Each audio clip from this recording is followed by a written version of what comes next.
Why doesn't her dad look at me? In high school, I had to write a paper which summarized my life story, starting from birth.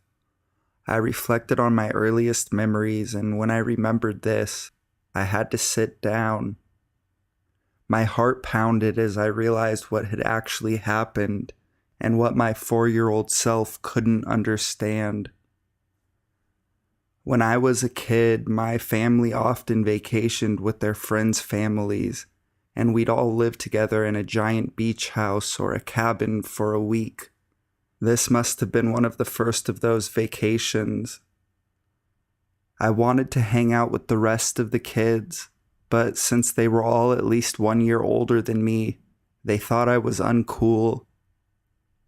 I followed my sister around the house, but since she didn't want to play with me, I mostly just eavesdropped on everybody's conversations. One day, all the kids happened to be in one room. No adults, plenty of toys, hella fun. Off to the side was this tiny door, the tiniest I'd ever seen, which led to a dark, empty room. I remember we were absolutely fascinated by that tiny door, and the older kids would make up stories about it.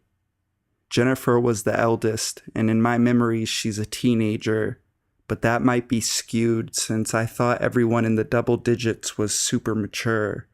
She even knew how to use her mom's cell phone. All the kids were playing, having fun, enjoying their childhood. Then Jennifer got a call. She had to ask us to be quiet several times, and she sounded really serious. I thought this request was silly and a little annoying since I wanted to play. The call ended, and Jennifer told us, "My dad is coming back here soon." Jennifer's dad had driven away for a few hours, but now he was driving back. Someone asked questions about where he went and what he was doing. I think she said something about drinking. At some point, Jennifer addressed all of us and said something like, "My dad looks at kids and takes them on drives. You all have to be really careful when he comes back." I couldn't grasp anything else she said. Then she talked to a girl and a boy. "I noticed he was looking at you two a lot, so you both have to be really, really careful. I think he wants to take you each on a drive, but don't go with him if he asks." Their conversation went on for a while, and I felt jealous that they talked so much with Jennifer and that her dad was looking at them instead of me. Why wasn't I special? I grew bored of listening to them and went back to playing. A car pulled up and Jennifer told us to go into the tiny door room. We brought some toys along. I was psyched to go into the tiny door, but it ended up being a dark, empty room without any fairies or hobbits. After a while, we left. As far as I know, nothing bad happened on that trip. I grew up with the two kids Jennifer talked to, and they seem pretty well adjusted. But Jennifer and her family never vacationed with us again. I told my family this story, and they thought it was an imaginary memory that my 4-year-old brain had concocted.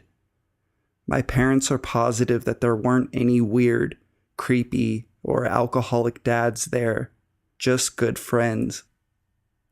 My sister didn't remember any of it. I can't rationalize how or why I would have imagined it. My childhood was great, and I had zero concept of pedophiles and alcoholism until I was like 11. Luckily, this experience did not ruin tiny doors for me in the slightest. Love me some tiny doors.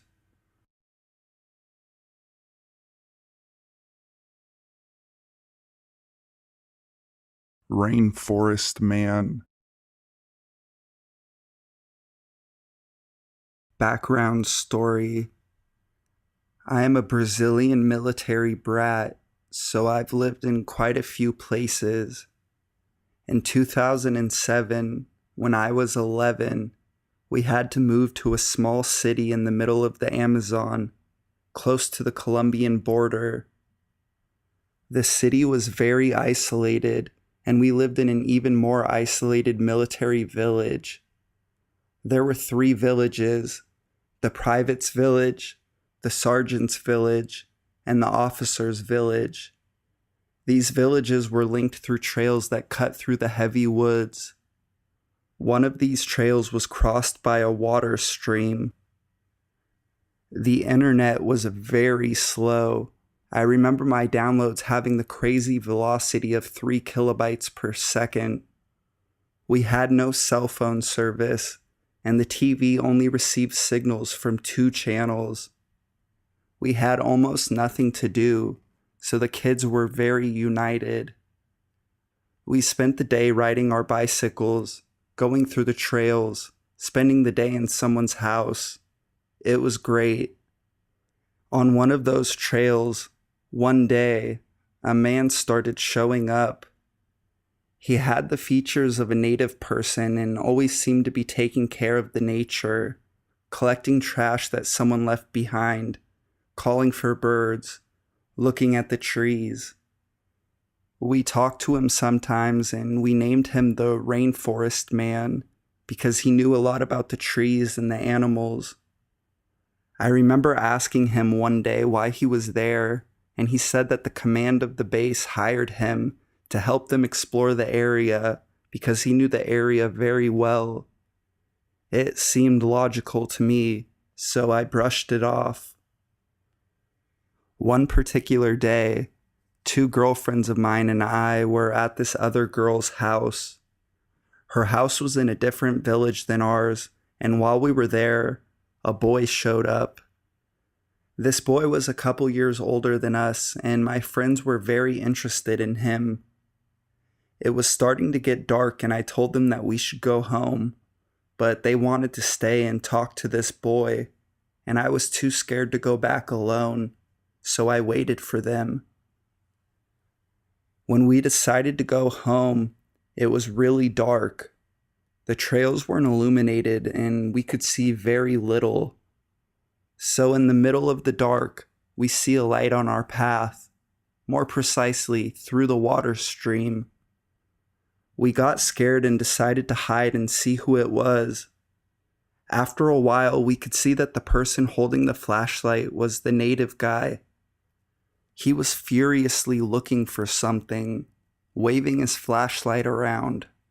He probably heard us. The thing is, he was holding a very large knife called a pichera. It's commonly used there to cut big fish.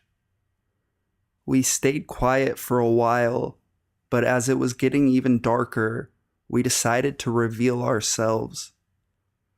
We got onto our bikes and we went straight to the water stream, where he was, that we needed to cross. But before we arrived there, he found us. He was right in front of us, with his knife pointed at us. We couldn't cross the water stream riding our bikes, so we dropped them there and ran for our lives. After we passed him, he turned off his flashlight. It was absolutely dark. We could see close to nothing, but we just ran straight ahead. When I got to the other side of the stream, I fell down and hurt my knees. He probably thought I was still running with the other girls, so I decided to stay where I was instead of getting up, making too much noise and revealing my location. He then turned on the flashlight again, and I could see he was stealing one of our bikes. He brought it to the water stream and carried the bike on his back, following the water path into the woods. I remember he walked really close to me, and it was one of the scariest moments of my life. After he was considerably far, I got up and ran straight ahead again. When I finally got to the village, Our parents were already running to me, since the other girls had already told them what happened. I never saw the Rainforest man again. Turns out they never hired anyone, as the guy had told me. After this, soldiers started to supervise the trails, and no one ever showed up again, at least while I lived there. So, Rainforest man, I know we probably won't meet again, but just to be sure, let's not meet.